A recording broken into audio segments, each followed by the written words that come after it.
Hello students, कैसे हैं आप सभी। स्वागत करता हूं आप सभी का आपके ही अपने YouTube channel friend of student में। आज आप पढ़ेंगे एक्सरसाइज 4.2 का क्वेश्चन नंबर 3। क्वेश्चन नंबर 1 और क्वेश्चन नंबर 2 मैं आपको पढ़ा चुका हूं। साथ में ही मैंने आपको दो चरों वाले रैखिक समीकरण का बेसिक भी पढ़ाया था। अगर आपने वो वीडियो नहीं देखा, उसका लिंक मैं इस वीडियो के लास्ट में दे रहा हूँ, आप उस वीडियो को ज़रूर देख लें। और अगर आप इंग्लिश सीखना चाहते हैं, इंग्लिश ग्रामर, इंग्लिश ट्रांसलेशन, तो आप friend of student English channel पर इंग्लिश सीख सकते हैं। तो चलिए प्रश्न नंबर 3 को सॉल्व करते हैं। बताइए निम्नलिखित हलों में से कौन कौन समीकरण x - 2y = 4 के हल हैं तथा कौन कौन हल नहीं हैं। हमें यहाँ पर इस समीकरण से संबंधित ये 5 हल दिए गए हैं। 5 हल देने का मतलब क्या है, इसमें जो x और y दिया है उनके मान हमें ये दिए गए हैं। पहला मान x का दिया गया और दूसरा है y का। ठीक है, हमें बताना है कि क्या ये x और y के मान इस समीकरण के हल हैं। हल कब होते हैं स्टूडेंट्स? जब x और y का मान इस समीकरण को संतुष्ट कर देता है, तब इसके हल होंगे। यानी हम अगर x और y का मान इस समीकरण में रखेंगे और ये समीकरण संतुष्ट हो जाती है तो दिया हुआ मान इस समीकरण का हल है, वरना नहीं है। ठीक है, तो चलिए सॉल्व करके दिखाता हूँ कैसे होगा। तो स्टूडेंट्स, हमें फर्स्ट पार्ट में x और y दिया है 0,2। ठीक है, यानी x इसमें 0 दिया है, y हमें दिया है 2। अब हमें क्या करना है, x और y का मान समीकरण में रखना है। ठीक है, तो हम यहाँ लिखेंगे x = 0 तथा y = 2 का मान समीकरण में रखने पर,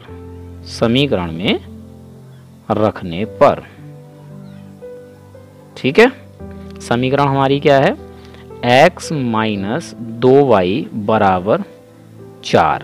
इस समीकरण में हम x की जगह 0 रखेंगे और y की जगह 2 रखेंगे। ठीक है, फिर इसे सॉल्व करेंगे। अगर हमारी LHS यानी लेफ्ट हैंड साइड और RHS यानी राइट हैंड साइड दोनों ही बराबर आ जाती हैं, तो ये जो हमें हल दिया है या ये जो मान दिया है, ये इस समीकरण का एक हल होगा। अगर बराबर नहीं आता है तो हल नहीं होगा। ठीक है, तो हम x की जगह क्या रखेंगे, 0, माइनस लगाएंगे, 2 का 2 लिखेंगे, 2 के साथ y गुणा में है, यानी y का गुणांक 2 है, इसलिए हम गुणा लगाएंगे और y की जगह पर हम क्या रखेंगे, 2। ठीक है, और बराबर में हमारा 4 है तो हम 4 लिख लेंगे। सॉल्व कर लेते हैं, इस वाले पक्ष को हमें सॉल्व करना है। तो 0, 2 × 2 4 होता है, माइनस का चिन्ह है तो माइनस लगाएंगे और 4 लिख लेंगे, बराबर इधर हमारा 4 है। 0 में से 4 को घटाएंगे, क्या मिलेगा, -4 मिलेगा या नहीं मिलेगा। ठीक है, बराबर 4। तो क्या ये दोनों बराबर हैं? ये दोनों बराबर नहीं हैं, तो हम क्या लिखेंगे, चूंकि LHS यानी लेफ्ट हैंड साइड, ये वाली साइड बराबर नहीं है RHS यानी इस वाली साइड के, राइट हैंड साइड के, इसीलिए 0,2 समीकरण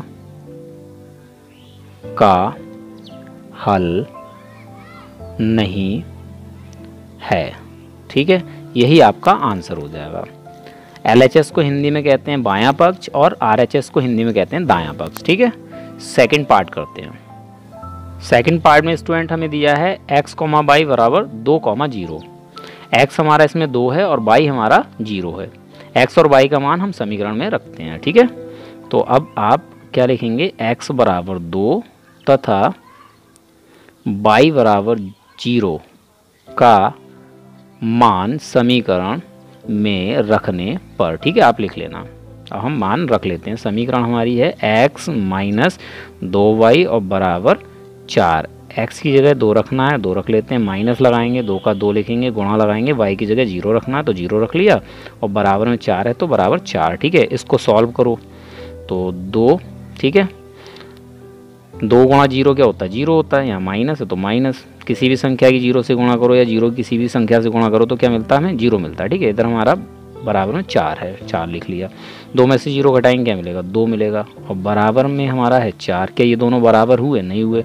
यहाँ पर आप नॉट इक्वल टू का साइन लगा दें और फिर लिखें, चूँकि LHS इज़ नॉट इक्वल, बराबर नहीं है RHS। ठीक है, इसीलिए 2,0 समीकरण का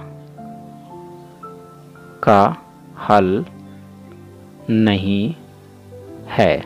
ठीक है, आप चाहे तो यहाँ लिख सकते हैं दिए हुए समीकरण का हल नहीं है। ठीक, आई होप आपको समझ में आ गया होगा। चलिए थर्ड पार्ट करते हैं। स्टूडेंट्स, थर्ड पार्ट में हमें x और y दिया है 4,0, 4 x है और 0 y है। ठीक है, क्या लिखना है आपको, x बराबर 4 तथा y बराबर 0 का मान समीकरण में रखने पर। ठीक है, आप लिख लेना समीकरण x माइनस 2y बराबर 4 है। ठीक है, x का मान 4 रख लो, 4 रख लिया, माइनस लगाओ, 2 लिखो, गुणा लगाओ, y का मान 0 रखो, 0 रख लिया, बराबर 4, सॉल्व कर लो, 4 का 4। ठीक है, माइनस का माइनस, 2 की और 0 की गुणा 0 हो जाएगा, बराबर है 4। ठीक, 4 में 0 घटाएंगे 4 बचेगा, बराबर 4। ये दोनों कैसे हैं, बराबर हैं। ठीक है, तो हम लिखेंगे चूंकि LHS is equal to RHS, बायां पक्ष बराबर है दायां पक्ष के, इसीलिए 4,0 समीकरण का हल है, समीकरण का हल है। ठीक है, चलिए नेक्स्ट पार्ट करते हैं। फोर्थ पार्ट में स्टूडेंट हमें x और y दिया है √2, 4√2। ठीक है, चलिए तो x बराबर √2 तथा y बराबर 4√2 का मान समीकरण में रखने पर। ठीक है, लिख लेना आप, समीकरण हमारी है x माइनस 2y बराबर 4, x का मान √2 रख लें, √2 माइनस लगा लें, माइनस लगा लिए, 2 लिखें, गुणा लगाएं, y का मान 4√2, 4√2 बराबर में हमारा 4 है। ठीक है, सॉल्व कर लें तो √2 का √2 माइनस का माइनस, ये दोनों संख्याएं बिना रूट वाली, इन दोनों की गुणा हो जाएगी तो हमें मिलेगा 8, फिर √2 बराबर 4। क्या ये दोनों बराबर हैं, नहीं हैं, तो यहाँ कर दो नहीं है ये बराबर। ठीक है, और फिर लिख दो चूँकि LHS बराबर नहीं है RHS, इसीलिए √2, 4√2 समीकरण का हल नहीं है। ठीक है, चलिए लास्ट पार्ट बचता है, उसे भी सॉल्व कर लेते हैं। फिफ्थ पार्ट स्टूडेंट्स हमें दिया है x, y 1,1। ठीक है, तो इसको हम लिखेंगे x बराबर 1 तथा y बराबर 1 का मान समीकरण में रखने पर। ठीक, समीकरण उतार लें, x माइनस 2y बराबर 4, x का मान 1 रखें, 1 रख दिया, माइनस लगाएं, 2 लिखें, गुणा लगाएं, y का मान 1 रखें, रख दिया, बराबर 4, सॉल्व कर लें, 1 का 1 माइनस 2 1 कम 2 बराबर 4, 2 में से 1 जाएगा, माइनस का 1 बचेगा क्योंकि माइनस की संख्या बड़ी है, बराबर 4। दोनों बराबर नहीं हैं चूँकि LHS बराबर नहीं है RHS, इसीलिए 1,1 समीकरण का हल नहीं है। ठीक है, चलिए क्वेश्चन नंबर 4 करते हैं। क्वेश्चन नंबर 4 है स्टूडेंट्स, k का मान ज्ञात कीजिए जबकि x बराबर 2 तथा y बराबर 1 समीकरण 2x + 3y बराबर k का एक हल हो। यानी x का मान 2 और y का मान 1 अगर हम इसमें रखते हैं समीकरण में तो ये समीकरण संतुष्ट हो जाती है। ठीक है, तो ऐसी स्थिति में k का क्या मान होगा, तो हम यहाँ लिखेंगे दिए गए समीकरण में x बराबर 2 तथा y बराबर 1 रखने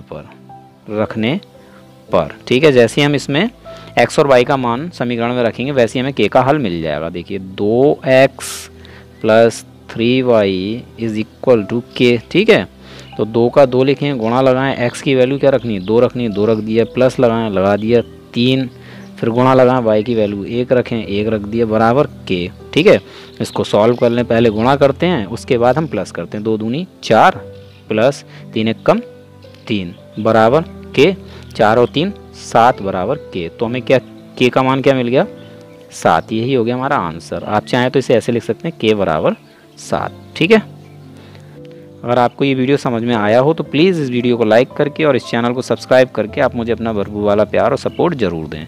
मिलते हैं अपने अगले वीडियो लेक्चर में।